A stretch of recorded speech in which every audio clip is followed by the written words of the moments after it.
But நான் இதில் முக்கியமாக வந்து அந்த இழந்தவர்களுக்கு நம்ம சொல்ல வேண்டியது என்னென்னா, நெறைய பேருக்கு சொல்றது தான். நெறைய விஷயம் நம்ம ப்ரெஷர்ல பண்றோம். பியர் ப்ரெஷர் இருக்கு, சோஷியல் ப்ரெஷர் இருக்கு. அப்படி நெறையா இருக்குது. பேரண்ட்ஸ் வந்து விஷயங்கள் இருக்கு அப்படின்னாலும், இத வந்து நம்மளுடைய வாழ்க்கை, நம்மளுடைய உயிர் தான் முக்கியங்கிறதே நம்ம யோசிக்கணும்.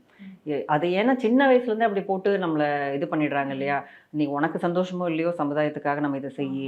இது உனக்கு பிடிக்குதோ இல்லையோ, நீ வந்து பண்ணு. இல்ல ஊர் என்ன பேசும், அந்த 4 பேர் என்ன பேசுவாங்க?" அப்படிங்கிறதே வந்து சின்ன வயசுலேருந்து இது வந்து சொல்றதுக்கு காரணம் என்னன்னா, எல்லாரும் இந்த மாரி சொல்லி வளர்க்கலன்னா வந்து ஒரு லா அண்ட் ஆர்டர் நம்ம எல்லாரும் கண்ட்ரோல் பண்ண முடியாது. மத்தவங்க என்ன பேசுவாங்கன்ற ஒரு பயத்த இன்ஸ்டில் பண்ணிக்கிட்டே இருக்காங்க. அப்பதான் நீங்க கட்டுப்பாட்டுக்குள்ள வருவீங்கங்கிறது ஒரு சமூக கோட்பாடாவே சொல்லப்படாத ஒரு லா அண்ட் ஆர்டராவே இருந்துட்டு இருக்கு. பட் இதுல மக்கள் தான் நம்ம எத எடுத்துக்கணும், எத எடுத்துக்க கூடாதுங்கிற ஒரு வித்தியாசத்தையும் நம்ம பார்க்க வேண்டியிருக்கு.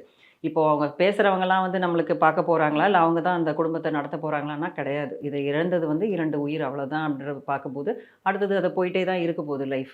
மாண்புமிகு முதலமைச்சர் அவர்கள் அறிவிப்பு 1.31 கோடி கலைஞர் மகளிர் உரிமை திட்ட பயனாளிகளுக்கு ரூபாய் 5,000.